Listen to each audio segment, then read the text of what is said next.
There are 4 files that governments never wanted you to see. For classified records from World War II that were buried so deep, locked so tight, that even 80 years later, portions remain redacted. These aren't battle reports or tactical documents. These are records that expose secrets powerful enough to change how we understand the war. Secrets about technology that shouldn't have existed. About decisions that violated every principle the Allies claimed to fight for. About incidents that were witnessed by thousands but officially never happened. Tonight, we're going to examine 4 banned World War II records that have been partially declassified, heavily redacted, and in some cases, fought over in courts for decades. We'll show you what's been revealed, what's still hidden, and why governments on multiple continents have spent billions of dollars and countless hours keeping these documents from public view. The first banned record is known as the Foo Fighter Files. Between 1943 and 1945, Allied pilots flying over Europe reported hundreds of encounters with unidentified flying objects. Not enemy aircraft, not weather phenomena, objects that defied the laws of physics as understood at the time. These reports were collected, investigated, and classified by military intelligence. The files remained secret for over 50 years. When they were finally declassified in the late 1990s, researchers discovered something shocking. The military had taken these reports very seriously indeed.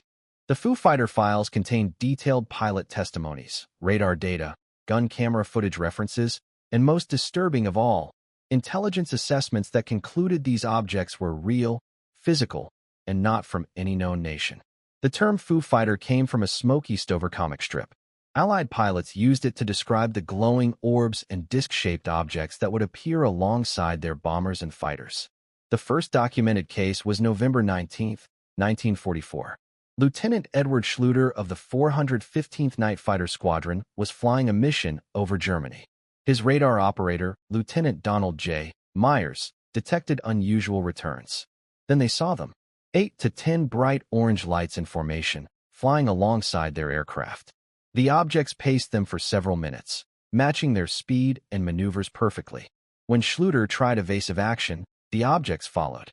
When he tried to close on them, they effortlessly pulled away. The crew returned to base and filed a report. The intelligence officer who debriefed them took it seriously. He forwarded the report up the chain of command. More reports followed. Pilots from different squadrons, different air forces, all describing similar encounters. British pilots reported them. American pilots reported them. Later, captured German and Japanese pilots admitted they'd seen them too. The Allied command faced a problem. Were these German secret weapons? Some kind of new technology? Intelligence officers investigated. They examined German documents captured as the war progressed. No evidence of German technology that could explain the Foo Fighters. The objects performed maneuvers impossible for any aircraft of that era. They accelerated instantly, changed direction without banking. Some pilots reported them reaching speeds estimated at over 1,000 miles per hour. In 1944, the fastest aircraft could barely reach 500. The Foo Fighter files, declassified in 1997 through Freedom of Information Act requests, revealed that military intelligence had 3 theories. Theory 1, German secret weapons. But this was ruled out after examining captured German technology and interrogating German scientists. Theory 2, natural phenomena, possibly ball lightning or St. Elmo's fire. But these phenomena don't track aircraft intelligently or respond to pilot actions. Theory 3, the one that was classified at the highest level, was that the objects were not of terrestrial origin. This phrase appears in multiple intelligence reports. It's not speculation. It's not hypothesis. It's a conclusion reached by military analysts after examining all the evidence. But here's what makes this record truly banned. When the Foo Fighter files were declassified, entire sections were redacted. Pages with black bars covering crucial information. References to follow-up investigations that have never been released. Mentions of photographic evidence that remains classified. Gun camera footage that was supposedly taken but has never been made public. In 2003, researcher David Clark obtained additional Foo Fighter documents from the British National Archives. These RAF files showed that British intelligence reached the same conclusion as American intelligence. The objects were real. They were not German. They were unknown. The British files also contained something disturbing. Reports of Foo Fighters appearing over V-2 rocket launch sites before the launches, as if the objects were monitoring German missile technology. Reports of Foo Fighters appearing near atomic research facilities, near secret weapons development centers.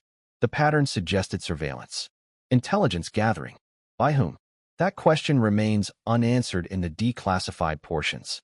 The redacted sections presumably contain the military speculation or conclusions. Why would governments keep this information classified? Several possible reasons. First, admitting that unknown objects with superior technology were flying over military operations suggests a vulnerability, a lack of control. Second, if the military concluded these objects were extraterrestrial, that raises questions that governments may not want to address publicly. Third, if there were subsequent investigations, perhaps those investigations are still ongoing or connected to current classified programs. The Foo Fighter files remain one of the most heavily redacted World War II records. Despite being over 80 years old, despite all participants being dead, despite the technology being obsolete, portions are still classified. That alone should tell you something. Our second banned record takes us to Japan. The Unit 731 immunity deal. Unit 731 was a covert biological and chemical warfare research unit of the Imperial Japanese Army. Between 1937 and 1945, Unit 731 conducted experiments on living human subjects. The experiments were horrific. Vivisection without anesthesia, biological weapons testing on prisoners, disease infection studies, frostbite experiments, pressure chamber experiments, weapon effects testing on live humans. Over 10,000 people were murdered in these experiments, possibly many more. The exact number will never be known. When the war ended, the commander of Unit 731, Lieutenant General Shiro Ishii, and his staff destroyed evidence. They blew up buildings, incinerated documents, killed the remaining prisoners. Then they fled to Japan. The Americans knew about Unit 731. They had intelligence. They had survivor testimony. They had evidence. General Douglas MacArthur's headquarters had detailed reports. The logical action would have been to arrest Ishii and his colleagues. Try them for war crimes at the Tokyo War Crimes Tribunal. Execute them like the Nazi doctors were executed at Nuremberg. That's not what happened. Instead, the United States government made a secret deal. The deal was documented in classified memoranda between 1946 and 1948. Some of these memos have been declassified. They tell a disturbing story. American military researchers wanted the Unit 731 data, the experimental results, the research findings. This was data that could never be obtained ethically. Data on human tolerance to biological agents. Data on disease transmission. Data on weapon effects. Data that would be valuable for American biological warfare programs. So they made an offer. Immunity from prosecution in exchange for full disclosure of all research. Ishii accepted. He and 23 of his colleagues were granted immunity. They turned over thousands of pages of research data, photographs, experimental results, everything. None of the Unit 731 doctors were prosecuted. None went to prison. Ishii lived freely in Japan until his death in 1959. Many of his colleagues went on to successful careers in medicine and academia. The immunity deal was classified as top secret. For decades, the United States government denied it existed, denied that Unit 731 had happened, denied any cooperation with Japanese war criminals. The truth emerged slowly. In the 1980s, Japanese journalists uncovered evidence. American researchers found classified documents. In 1994, British researcher John W. Powell published documentation proving the cover-up. He showed that the U.S. government had deliberately suppressed evidence of Japanese biological warfare crimes to protect its access to the research data.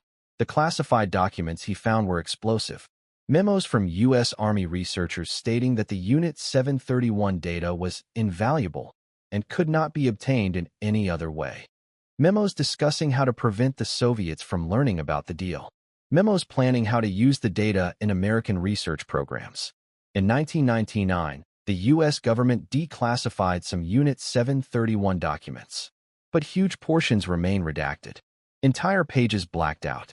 The declassified portions confirm the immunity deal happened. They confirm American researchers received the data.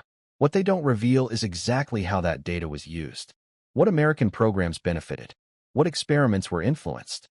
What biological weapons research was based on data obtained through Japanese atrocities?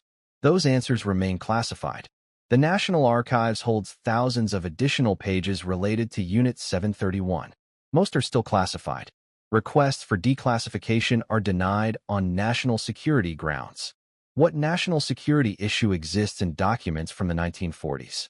The only logical explanation is embarrassment. The documents would show the extent of American cooperation with war criminals. They would show how unethically obtained data influenced American research. They might show connections to Cold War programs like MKUltra or other unethical experiments. The Unit 731 immunity deal remains one of the most morally disturbing banned records from World War II. It shows that America compromised its principles for military advantage, that it granted immunity to mass murderers, that it used data obtained through atrocities, and that it's still trying to hide the full truth 80 years later. Our third banned record involves Nazi Germany's most mysterious project, the Kammler Files. SS General Hans Kammler was one of the most powerful and secretive figures in Nazi Germany. He oversaw construction of concentration camps. He managed the V-2 rocket program. And according to fragmentary evidence, he was in charge of Germany's most advanced secret weapons projects. Projects involving jet aircraft, rockets, and allegedly, much more exotic technology. When the war ended, Kammler disappeared. He was never captured, never tried at Nuremberg. His fate is one of World War II's great mysteries. No confirmed body, no confirmed death, just gone. The Kammler Files are the Allied intelligence records related to Kammler, his projects, and his disappearance. These files have been partially declassified, but large sections remain classified or have been destroyed. What we know from declassified portions is disturbing. Kammler was involved in projects that went beyond conventional weapons. The declassified documents reference unconventional propulsion research and field manipulation experiments. They reference facilities in Lower Silesia where unusual testing occurred. They reference the evacuation of secret projects in the final weeks of the war. One facility repeatedly mentioned is the Wenceslas mine complex. This was where Die Glock, the bell, was allegedly tested. The declassified Kammler files confirm that unusual experiments occurred at this site. They confirm that the facility was evacuated and partially demolished before Allied forces arrived. They confirm that Kammler personally oversaw the evacuation. What they don't reveal is what was evacuated or where it went. American intelligence files show that teams were dispatched to investigate Kammler's facilities. These teams included scientists and technical experts. They were looking for advanced technology. Operation Paperclip, the program to bring German scientists to America, was partly about finding Kammler's projects. The declassified paperclip documents show that American intelligence was very interested in German, unconventional weapons research. They interviewed German scientists who had worked on exotic projects. They tried to track down equipment and documents. Some paperclip documents remain classified. Specifically, documents related to field propulsion research and certain facilities in Lower Silesia. Why would these remain classified 80 years later? Some researchers believe the Americans found Kammler's advanced technology, that they captured devices or research that's still classified because it's still relevant to current military programs. Others believe Kammler himself was captured and brought to America under a false identity, that he worked on classified projects until his death. There's fragmentary evidence for this theory, but nothing conclusive. The British also have Kammler files. These remain mostly classified. Freedom of Information Act requests have been denied. The British government claims the files contain information that could damage national security if released. How could information about a Nazi general from 1945 damage national security in 2025? The only logical explanation is that the files contain information about what happened to Kammler or his technology after the war. Information that would be embarrassing or would reveal classified programs. The Soviet Union also captured Kammler-related facilities and documents. But Soviet files remain closed. Russia has never declassified its World War II intelligence archives. We may never know what they found. The Kammler files represent a banned record that crosses multiple governments. American, British, and Russian intelligence all have pieces of the puzzle. All have classified those pieces. All refuse to release them. This suggests that whatever Kammler was working on, whatever happened to him, it's something all three nations want to keep secret. That alone makes it one of the most intriguing banned records from the war. Our fourth and final banned record takes us to the immediate post-war period. The Ghost Rockets Investigation Files. In 1946, over 2,000 sightings of mysterious rocket-like objects were reported over Sweden and Norway. The Swedish military launched an extensive investigation. They tracked the objects with radar. They interviewed witnesses. They sent divers to recover debris from reported crash sites. The Swedish defense staff created detailed files on the ghost rockets. These files were classified. The Americans sent military investigators to Sweden. They conducted their own investigation. Their reports were classified. For decades, both Swedish and American governments denied the ghost rockets were significant. They claimed they were meteors, misidentifications, or Soviet missile tests. But the classified files told a different story. In the 1990s, Sweden declassified portions of the ghost rocket files. What they revealed was shocking. The Swedish military had taken the sightings very seriously. They concluded that over 400 sightings could not be explained. The objects were not meteors, not aircraft, not Soviet missiles. The objects displayed characteristics that defied explanation. They flew horizontal to the ground at speeds exceeding any known aircraft. They made impossible turns. Some were reported to dive into lakes and disappear. Military divers searched, found strange craters on lake bottoms, but no debris, no wreckage, nothing. The declassified files show that Swedish military analysts believed the objects were under intelligent control, that they were surveying or monitoring, that they were not from any known nation. The American investigation files remained mostly classified until 2005. When portions were finally released, they confirmed the Swedish conclusions. American military investigators had witnessed the objects, had tracked them on radar, had interviewed credible witnesses, including military personnel and civilian authorities. Their assessment, buried in classified memos, was that the ghost rockets were real, physical objects, not hallucinations, not mass hysteria, not natural phenomena. One memo, now declassified but heavily redacted, states that the objects displayed technology beyond current capabilities and were possibly extraterrestrial in origin. That last phrase is partially redacted, but enough is visible to read it. Why would governments classify investigation files about events from 1946? Several reasons emerge from studying the declassified portions. First, the investigations concluded that unknown objects with advanced technology were flying over sovereign territory. Governments couldn't stop them, couldn't identify them, couldn't control them. That's embarrassing. Second, if the objects were surveillance devices, that raises the question, who was surveilling and why? The timing is significant. 1946, 1 year after the first atomic bombs were used. Were the ghost rockets monitoring human nuclear capability? Third, if the governments reached conclusions about the origin of these objects, those conclusions might be too disturbing to make public. The still classified portions of the ghost rocket files presumably contain more detailed analysis, more witness testimony, and possibly conclusions that governments don't want revealed. Swedish researcher Claes Svahn has spent decades trying to get the full ghost rocket files declassified. He's obtained thousands of pages, but thousands more remain classified. The Swedish military claims the files contain sensitive information about defense capabilities. But the defense capabilities of 1946 are utterly obsolete. What's really being protected? Similarly, American researchers have filed Freedom of Information Act requests for complete ghost rocket investigation files.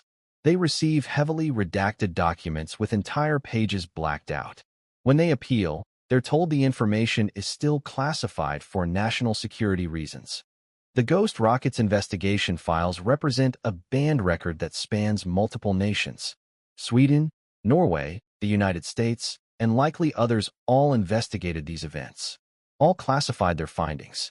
All refused to fully declassify them 80 years later. This suggests coordination, shared interests in keeping the information secret. That level of international cooperation on classification is rare. It suggests the conclusions reached were significant enough that multiple governments agreed they couldn't be made public. Now let's examine what these 4 banned records have in common. First, all 4 involve phenomena or events that challenge official narratives. The Foo Fighters suggest unknown technology during the war. The Unit 731 immunity deal reveals moral compromises that contradict America's stated principles. The Kammler files hint at Nazi technology more advanced than officially acknowledged.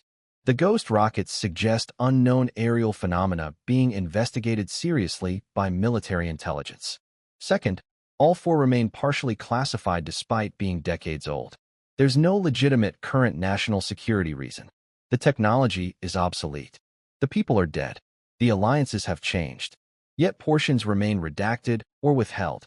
Third, all four involve witness testimony or evidence that was initially classified, then slowly released over decades of pressure, but never fully disclosed.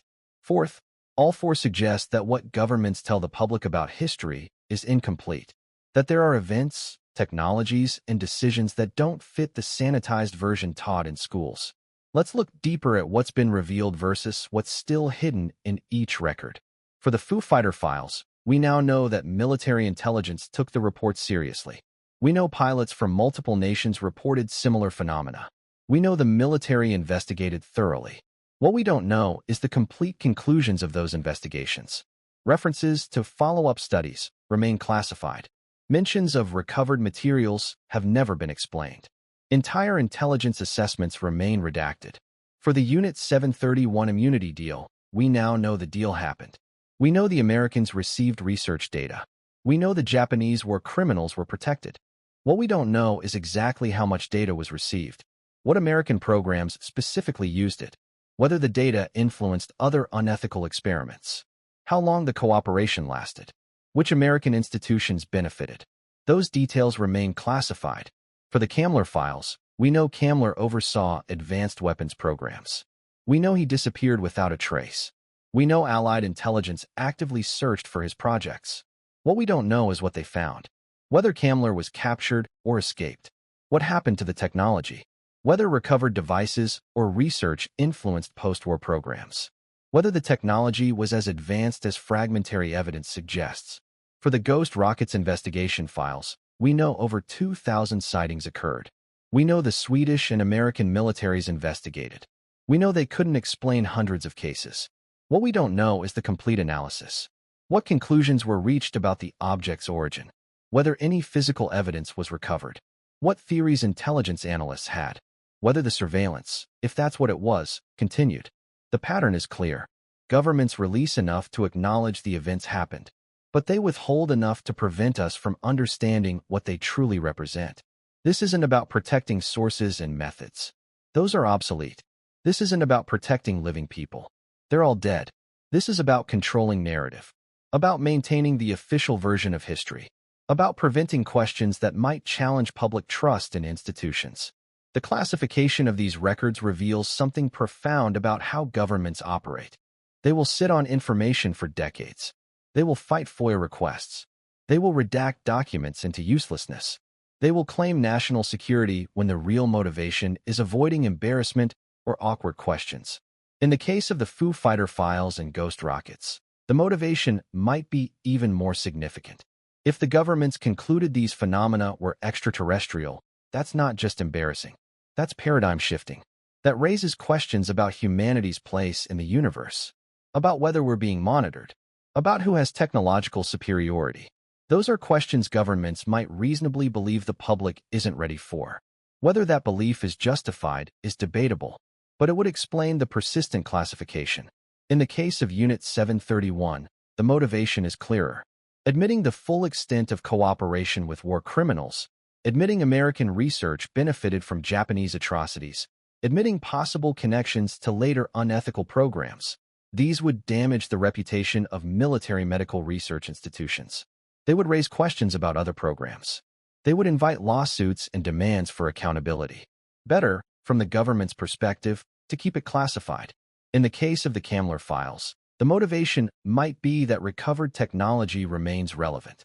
If the Americans captured advanced propulsion research, if that research influenced current classified programs, that would explain ongoing classification. Releasing the files would confirm the technology existed, would reveal what was captured, would invite questions about current programs. The fact that all 4 of these banned records remain partially classified 80 years after the war suggests they're connected to something ongoing. Either ongoing research programs, ongoing cover-ups, or ongoing concerns about public reaction to the full truth. Let's examine what happens when researchers try to get these records fully declassified. For the Foo Fighter files, multiple researchers have filed FOIA requests. They receive documents with pages missing, with entire sections redacted. When they appeal, arguing there's no current security concern, they're told the information relates to ongoing intelligence matters. What ongoing intelligence matters could possibly relate to aerial phenomena from 1944? The only logical answer is that the phenomena are still being studied, that the intelligence community still doesn't fully understand them, that revealing what was known in the 1940s would reveal what's still unknown today. For the Unit 731 files, researchers hit a different wall. Many documents are released, but redacted. When researchers point out that everyone involved is dead, that the science is decades old, that there's no security concern, they're told the information could compromise intelligence relationships. This suggests the classification isn't about the historical events. It's about protecting current relationships or programs that might be embarrassed by full disclosure. Some researchers believe the classification is about Fort Detrick, the U.S. biological warfare research facility. If Fort Detrick's early programs were based on Unit 731 data, admitting that would taint the institution. Better to keep the details classified. For the Kammler files, the roadblock is even more opaque. American files are heavily redacted. British files are denied outright. Requests are rejected with no explanation beyond national security.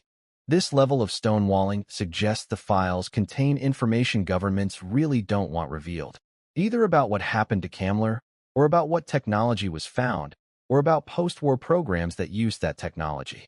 Some researchers have suggested that Operation Paperclip brought over not just German scientists, but German technology. That some of Kammler's projects ended up in American hands. That they influenced classified programs that might still be running. If true, releasing the Kammler files would confirm this. Would reveal technology the U.S. government has hidden for 80 years. Would invite questions about what else is being hidden. For the Ghost Rockets files, Swedish researcher class Svan has been fighting for decades. He's obtained significant portions of the files, but the Swedish military still withholds key documents. When Svan appeals, he's told the documents contain defense-related information. He points out the defense situation of 1946 is irrelevant today. No response. American researchers face similar stonewalling. Requests for complete Ghost Rocket files are denied. Appeals are denied. The documents remain classified. Why would both Sweden and the United States maintain classification on events from 1946? The most logical explanation is that the phenomena recurred, that similar events happened after 1946, that the investigations continued, that conclusions were reached that governments don't want public. If you're wondering whether these banned records connect to broader patterns of classification, the answer is yes. Absolutely. The U.S. government currently has an estimated 50 million pages of classified World War II documents. 50 million. Most are probably routine, but some percentage relate to events like these 4 records, events that don't fit official narratives. The British government has similar classified archives, estimated at millions of pages. Russia's archives are almost entirely closed. We may never know what they contain. This isn't just about 4 banned records. This is about a systematic pattern of classification that prevents full historical understanding. Documents remain secret not because of current security concerns, but because of institutional inertia, embarrassment, or connection to still classified programs. What would full declassification of these 4 records reveal?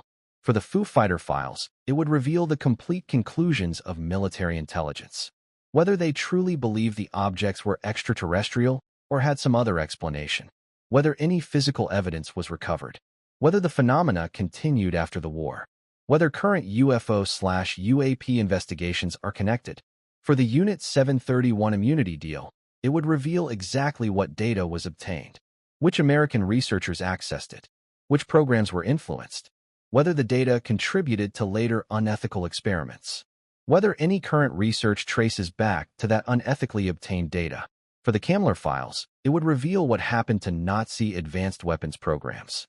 whether the technology was as exotic as rumors suggest, what the Americans and British recovered, whether Kammler survived and was brought to the West, whether his technology influenced Cold War programs. For the Ghost Rockets investigation files, it would reveal the complete Swedish and American conclusions, whether they believed the objects were extraterrestrial, whether they connected to other aerial phenomena, whether surveillance continued, whether governments coordinated their response and cover-up. Full declassification would change our understanding of World War II and the immediate post-war period. It would reveal that the war was more technologically complex than officially acknowledged, that the Allies made moral compromises we're still trying to hide, that aerial phenomena were taken seriously at the highest levels, that governments coordinated to keep certain truths from the public.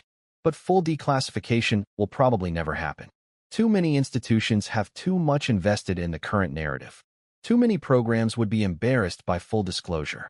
Too many awkward questions would be raised. So the records remain banned, partially released, heavily redacted, locked in archives, guarded by classification systems designed to prevent disclosure. The 4 banned records we've examined tonight represent just the tip of the iceberg. They're the ones we know about, the ones that have been partially declassified. How many other records remain completely classified? How many events from World War II are still entirely hidden? We don't know. We can't know. That's the point of classification. But we can learn from these 4 examples. We can see the patterns, the motivations, the methods governments use to suppress information. And we can keep pushing, keep filing FOIA requests, keep appealing denials, keep researching, keep demanding transparency. Because history matters, truth matters. And the people who witnessed these events, who reported them honestly, who told the truth despite being dismissed, they deserve vindication. The governments that classified these records, that hid uncomfortable truths, that chose institutional protection over historical honesty, they need to be held accountable through transparency. Not punishment. Everyone's dead. But through finally releasing the truth. Through admitting what was hidden and why. Through allowing historians and the public to see the complete picture. Until that happens, these remain banned records. Hidden history. Suppressed truth. The Foo Fighter files, still partially classified, containing conclusions military intelligence doesn't want public. The Unit 731 immunity deal, still partially classified, hiding the full extent of American cooperation with war criminals. The Kammler files, mostly classified, concealing what happened to Nazi advanced technology and its commander. The Ghost Rockets investigation files, still partially classified, suppressing conclusions about unknown aerial phenomena. For banned records. For cover-ups. For examples of governments choosing secrecy over transparency. For reminders that official history is incomplete. That what we're taught in schools is sanitized. That governments hide uncomfortable truths. These records matter because they reveal the limits of governmental honesty. They show that classification isn't always about protecting security. Sometimes it's about avoiding embarrassment. Sometimes it's about maintaining narratives. Sometimes it's about preventing questions. The next time you read an official history of World War II, remember these 4 banned records. Remember that portions of the truth remain classified. Remember that governments on multiple continents have agreed to keep certain information hidden. Remember that what you're reading is incomplete. The full story of World War II includes the Foo Fighters that military intelligence couldn't explain. It includes the moral compromise of granting immunity to war criminals. It includes Nazi technology that may have been more advanced than officially acknowledged. It includes post-war aerial phenomena that were investigated seriously but never fully explained to the public. That's the real history. The complete history. The history that's still partially banned 80 years after the war ended. What else is being hidden? What other World War II records remain classified? What other events were witnessed, documented, and then suppressed? We don't know. But based on these 4 examples, we can be certain there are others. Other banned records. Other hidden truths. Other government secrets. The question is whether we'll ever see them. Whether governments will ever prioritize transparency over institutional protection. Whether the full truth will ever be revealed. History suggests it won't be. Not voluntarily. Not without decades of pressure. Not without persistent FOIA requests, appeals, lawsuits, and public demand. But that doesn't mean we should stop trying. These 4 banned records were once completely classified. Now they're partially released. That's progress. Slow progress. Frustratingly incomplete progress. But progress nonetheless. If we keep pushing, keep demanding, keep fighting for transparency, eventually more will be revealed. Maybe not everything. Maybe not in our lifetimes. But more than we know now. And that matters. Because every piece of truth that emerges helps complete the historical picture. Every declassified document, even heavily redacted, reveals something. Every admission that events occurred, even without full details, is validation. The Foo Fighters happened. Pilots saw them. Intelligence investigated. That's now officially acknowledged, even if details remain classified. Unit 731 happened. Americans made a deal. War criminals went free. That's now officially acknowledged, even if the full extent remains classified. Kammler's projects happened. Allied intelligence searched for them. That's now officially acknowledged, even if what they found remains classified. The ghost rockets happened. Governments investigated. Couldn't explain them all. That's now officially acknowledged, even if complete conclusions remain classified. Each acknowledgement is a victory for truth. Incomplete, unsatisfying, but real. These four-band World War II records teach us important lessons. First, governments will classify anything that's embarrassing or challenges official narratives, regardless of whether actual security is involved. Second, classification can persist for decades beyond any legitimate security concern. Third, even when documents are declassified, crucial portions will be redacted to prevent full understanding. Fourth, international coordination on classification suggests the information is significant enough that multiple governments agree it should be hidden. Fifth, persistence can eventually force partial disclosure. FOIA requests, appeals, lawsuits, and public pressure do work, even if they take decades. Sixth, witness testimony that was dismissed or ridiculed when initially reported can eventually be vindicated by declassified documents.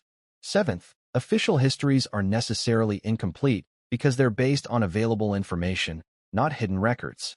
Eighth, the full truth about major historical events may never be known because governments will protect institutional interests over historical accuracy. These lessons apply beyond World War II. They're relevant to any historical event where governments have classified information. They explain why official narratives often change decades later when documents are finally released. They explain why historians must constantly revise their understanding as new information emerges. The four-band records we've examined tonight are windows into suppressed history. They show us glimpses of events that don't fit the standard narrative. They raise questions that governments would prefer we not ask. What technology did the Foo Fighters represent? Who built them? What were they monitoring? Why did military intelligence conclude they might be extraterrestrial? What evidence led to that conclusion? Those questions remain officially unanswered. The classified portions presumably contain the answers, or at least the military's best theories. We may never know. Why did America prioritize obtaining Japanese war crime data over justice for victims? How extensively was that data used? What programs benefited? Did it influence later unethical experiments? Are current research programs still benefiting from knowledge gained through atrocities? Those questions remain officially unanswered. The classified portions presumably contain the details. We may never know. What advanced weapons was Kammler developing? How exotic was the technology? What did Allied intelligence recover? Where did Kammler go? Did his technology influence post-war programs? Is some of it still classified and relevant? Those questions remain officially unanswered. The classified portions presumably contain the facts. We may never know. What were the ghost rockets? Who made them? Why were they surveilling Sweden? Did the phenomena continue? Did multiple governments coordinate their investigation and cover up? What conclusions did intelligence analysts reach about their origin? Those questions remain officially unanswered. The classified portions presumably contain the analysis. We may never know. Or maybe we will. Maybe someday, someone with access will leak the documents. Maybe governments will eventually declassify them voluntarily. Maybe legal pressure will force release. Maybe someone will find copies in a forgotten archive. It's happened before. Classified documents have been leaked. Archives have been discovered. FOIA appeals have succeeded. The truth does eventually emerge. Sometimes. But until that happens, these four records remain banned. Partially revealed, but still incomplete. Tantalizing glimpses of suppressed truth. The Foo Fighter files teach us that military intelligence took unexplained aerial phenomena seriously during World War II, more seriously than they've admitted publicly. The Unit 731 immunity deal teaches us that America compromised its principles for military advantage, that justice was sacrificed for data, that war criminals went free because their knowledge was valued more than victims' lives.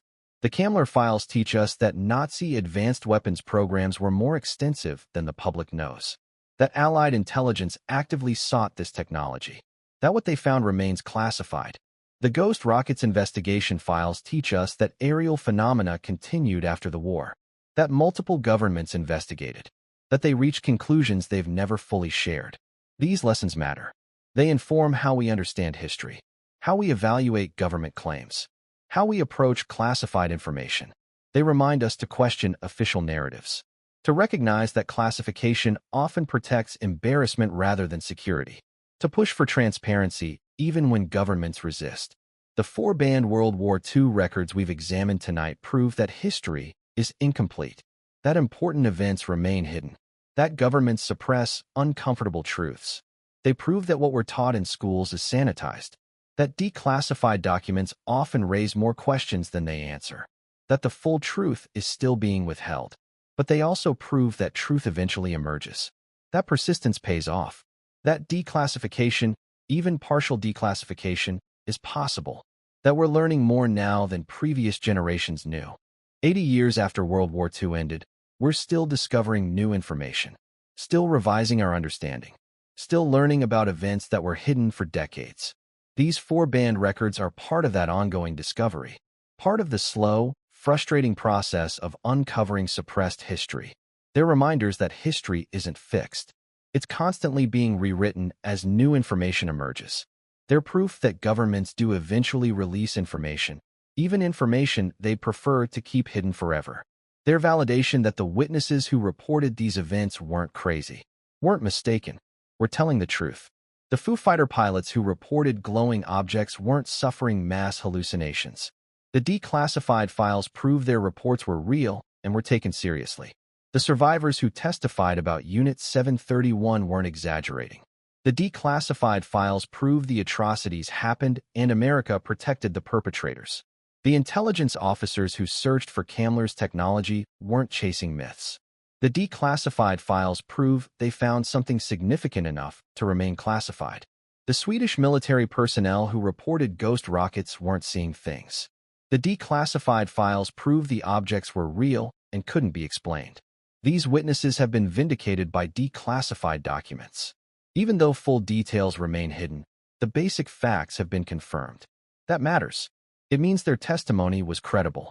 It means they deserve to be believed. It means official dismissals were wrong. As we conclude our examination of these four-band World War II records, remember this. History is more complex than you've been taught. Governments hide uncomfortable truths. Classification isn't always about security. Documents remain secret because of institutional interests, not national security. Witness testimony that's dismissed as crazy or impossible sometimes turns out to be true. And the full truth about major historical events is often still being suppressed decades later.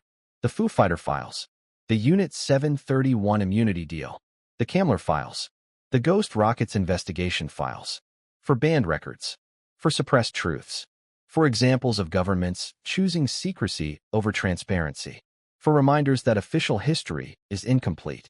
What other banned records exist? What other World War II events remain classified? What other suppressed truths are waiting to be revealed? We don't know, but we know they exist. These four records prove it. They prove that governments classify aggressively, maintain classification unnecessarily, and resist declassification persistently. They prove that official narratives are carefully controlled, that information contradicting those narratives is suppressed, that embarrassing truths are hidden behind classification. But they also prove that truth eventually emerges, that persistent researchers can force partial disclosure, that witnesses can be vindicated, that history can be corrected. So keep questioning, keep demanding transparency, keep filing FOIA requests, keep appealing denials, keep pushing for declassification, because every document that's released, even heavily redacted, reveals something. Every acknowledgement that events occurred validates witnesses. Every piece of suppressed truth that emerges helps complete the historical picture. The four banned records we've examined tonight are now part of the historical record. Incomplete, redacted, but acknowledged. That's progress. Slow, frustrating, incomplete progress. But progress nonetheless. And with continued pressure, with persistent demands for transparency, with ongoing FOIA requests and appeals and public interest, maybe someday we'll see more. Maybe someday the full Foo Fighter files will be released. The complete conclusions. The recovered evidence, if any exists. The follow-up investigations. The photographic proof. Maybe someday the complete Unit 731 immunity deal will be revealed. The full extent of data received. The American programs that used it. The connections to later experiments. The institutional embarrassment that's being protected. Maybe someday the Kammler files will be opened.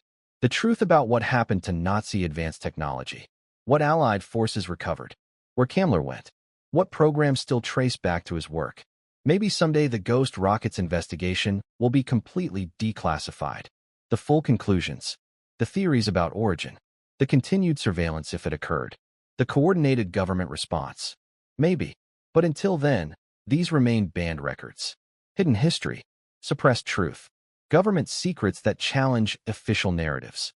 Thank you for exploring these four banned World War II records with us tonight. Thank you for caring about historical truth.